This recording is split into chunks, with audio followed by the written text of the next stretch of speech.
最近刀郎一首新歌《罗刹海市》为什么如此之火？我们知道艺术源于文化底蕴，而真正的底蕴却是在2600年前佛教智慧。刀郎的新歌《罗刹海市》是根据蒲松龄的文言短篇小说《罗刹海市》写的，而罗刹国源于佛经故事，旨在超度贪财好色之人。在佛教经典中有很多罗刹国的故事，此类故事最早是在印度民间流传。蒲松龄《聊斋志异》有近500篇的故事，其题材、情节大部分并非蒲松龄的独创，而是依据许许多多的笔记、野史传说和民间故事，并结合现实而进行加工创作的。他受佛经故事的启发，加以联想，写出了罗刹海市的故事。那么我们再看一下《佛本行集经》卷第49卷中罗刹国故事，就可知蒲松龄是如何借鉴的。经书的原文有近6000字，我们只看开头的一段话：有一马王名，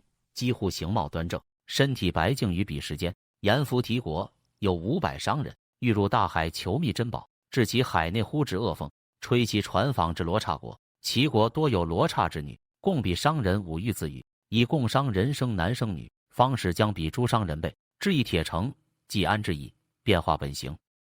下面我们就用白话讲讲这个故事。佛说很久以前，在一座海中荒岛的岸边，经常会有一匹名叫鸡狮的马王出现。这马王形貌端正，通体洁白，犹如白雪压在纯银。他的头是黑中透红的干青色，声如妙鼓腾云驾雾，急急如风。在我们所能认知的范畴中，海里有鱼虾鲸豚，有龟蟹贝餐，有海草珊瑚，却从不曾听说海中有马这样的奇事。这马王从何而来？来此作甚？且听佛陀娓娓道来。话说久远之时，有500商人欲探海寻宝。出发之前，他们广祭海神以求平安，故的5位船师作为向导，备足行资，扬帆出海。这一天行至海中，忽然狂风大作，浊浪滔天，浪卷船，飞船之尽毁。众人惊慌失措，手刨足蹬，向一座无名小岛的岸边游去。不想这小岛并非吉祥之地，岛上竟然居住着一群罗刹女。罗刹女们遥见有船驶来，又见众人遇海难向小岛游来，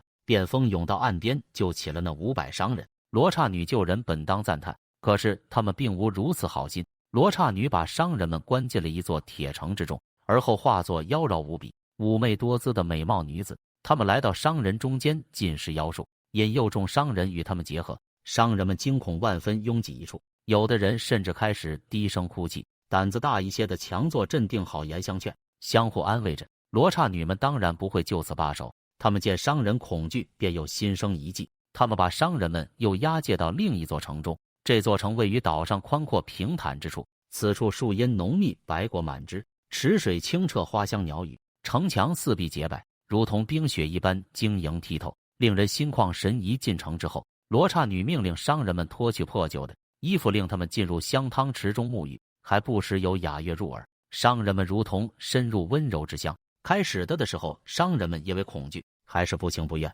久而久之却习惯了那里的生活，过起了逍遥自在的日子。看到商人们已经束手就擒，罗刹女们喜出望外，侍奉得更加殷勤，只是叮嘱他们，城南有一处不能去。却说在这500位商人当中，有一位商人很有智慧，而且心细如发。听说城南不能去，他暗想，那会是什么地方呢？待那些女人睡下之后，我一定要过去看个究竟。想到这里，商人不动，声色一如既往，耐心等待时机。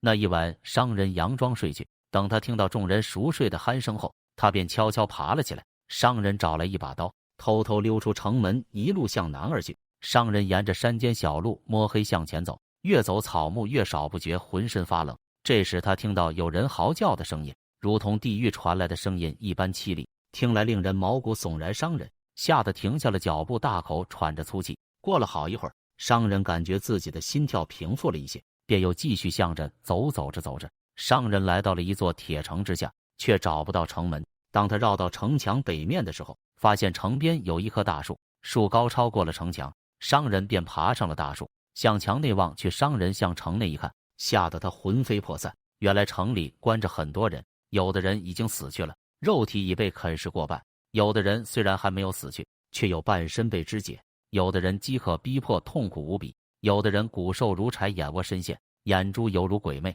城里的人全部蓬头垢面，满身泥土，相互割肉而食，因此才会惨叫不断。看到那样的情景，商人被吓得浑身瘫软，动弹不得。虽然商人非常恐惧，但为了探明究竟，他便手抓树枝摇动起来。树枝摇动的声音惊动了城中之人，他们纷纷仰起头，向城头上看去，看到有一个人在树上。他们顿时大放悲声，问道：“你是什么人？你是天神还是龙王？是夜叉鬼还是地势天，还是大梵天王？你是看到我们在此受苦，怜悯我们才来到这里的吗？大慈大悲的忍者，求求你，快救救我们吧！”呼号之后，众人在城中跪倒一片，合掌作礼，磕头如捣蒜，泣不成声。这时候，树上的商人见到此情此景，不觉悲从中来，对他们说道：“我不是天龙，也不是大梵天，我们一群人为求财而来到大海之中，快到陆地时候，呼吁大海风起，把船都打翻了。恰好有一群妇女把我们救了。来到此地之后，那些妇女对我们百般殷勤，日日如此。我只是个普通人，怎么能够救得了你们呢？你们是如何来到这里，又为什么会受这样的大苦呢？”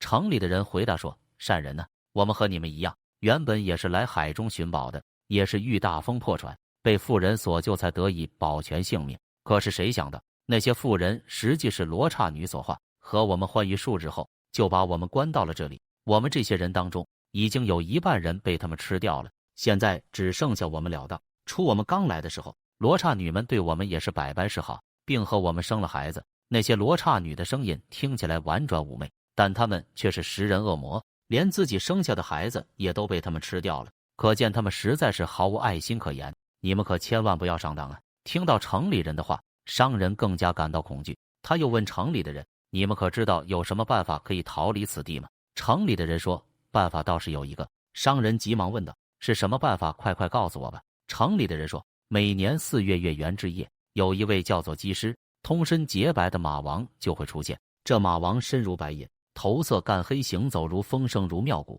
马王来到海岸的时候，会露出半身，并能讲人语。谁欲渡彼大咸苦水，我今当令安隐的渡彼岸。如此说3遍。如果能找到这马王，就能得救，除此别无他法。你们一定要保守这个秘密，千万不能泄露出去，以防被罗刹女们知道。”听到这里，商人疑惑地问道：“你们可曾见过马王？如果见过马王，为什么不和马王亲近？马王又为什么没有救你们呢？这马王的事情，你们又是从哪里听说的呢？”城里的人回答说：“这件事情我们是从空中听来的，当时也有信的人，也曾经从此向北到过马王出现的地方，可是他们对马王所说置之不理，又重新回来了。我们由于爱住罗刹女的缘故，才会落得如此下场，受此大苦啊！我们所在的这座城，人欲攀城墙，城墙就会自然升高；欲挖地洞，挖过之后地面就自然复合，我们再也没有办法出去了，一定会成为罗刹女的口中之食。如今我们不忍心看到你们在受这样的苦，所以才会以实情相告。你们一定要相信我们的话，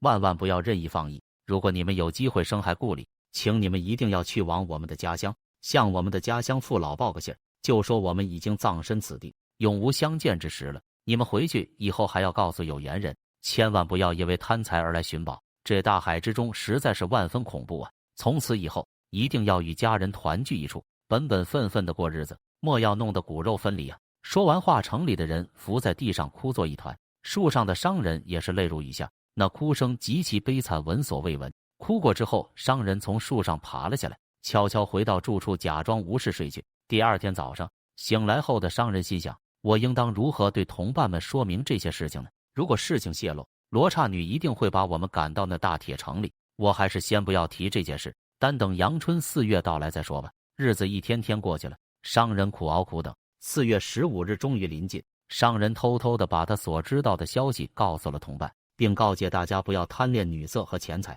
待到月圆之夜，大家一起去找马王求救。苦苦盼望的月圆之夜终于到来了。夜深时分，商人带领众人悄悄跑到了海边马王出现的地方。来到海边，众人果然看到马王从海中露出半身，对大家说道：谁欲乐渡碱水彼岸，我当安隐妇而渡之，令到彼岸。听到马王所说，众人欢喜无量，身毛皆竖，急忙合掌跪倒在马王面前，齐声说道：大慈大悲的马王，我们愿意听从你的话，快带我们走吧。马王又对众人说道：你们要知道，不久之后罗刹女就会赶来，他们会抱着孩子假装哭泣，求你们留下来，到时候你们千万不要再生贪着爱恋之心，如果你们起了这样的念头，就会从我的背上掉下去，被罗刹女吃掉。如果能够想到那些财色本非我所有，儿女也并不是我们的儿女，哪怕你们只抓得我身上的一根毛发，我也一定会安全的把你们送到安稳之处。说完这番话，马王让大家同时骑上马背，或者抓住他的身体，而后腾空而起，走如疾风。这时罗刹女果然出现了，纷纷哭喊说道：我的爱人呢？你们为什么要舍我而去，令我从此无依无靠？想当初你们身堕大海，是我们救了你们，只愿与你们白头偕老，别无所求。现在你们将要离我们而去，这是要去往何处？你们这是弃信弃义啊！如果我们哪里做错了，请求你们原谅，我们一定会改过自新，从此不犯。如果你们真的要离开，就请你们把孩子们也带走吧。罗刹女们哭得情真意切，马王的脚步更加迅速，众商人只觉得耳边生风，终于安全到达大海彼岸。讲到此处，佛陀说道：那马王就是我释迦如来，那得救的500商人就是在座的500比丘，那智慧的商人就是舍利弗。读罢这段故事，不觉心惊肉跳，久难平复。在慢慢回味故事之时，不由想到，那大海正如娑婆苦海一样浊暗无边，那500商人正如贪财好色的娑婆众生一入娑婆苦海无边，众苦难说苦之不尽，终究落得被罗刹所害的下场。这又怨得了何人？这正如祖师所说：六道周居众昏永夜，生盲无目会照未明，引导无方俱摧死地。在故事当中，马王曾说：设是以手执我一毛而悬之者，我于是时安隐，将送速到彼岸。这令人突然想起弥陀大愿，设我的佛十方众生，至心信乐欲生我国乃至10年，若不生者不取正觉。若人能得执马王一毛一发，便可得度。若人能称念一声南无阿弥陀佛，必定得回归极乐故乡。其实在罗刹国里，马王是佛世尊的化身，是超度那些因入海求宝又迷恋财色而沦遭苦厄的商人众生的。而在罗刹海市中，马驥却直接就是商人，没有超度众生的世尊出现，而是马驥自己要求回到故土来的。好了，这期视频就分享到这里，我们下期再见。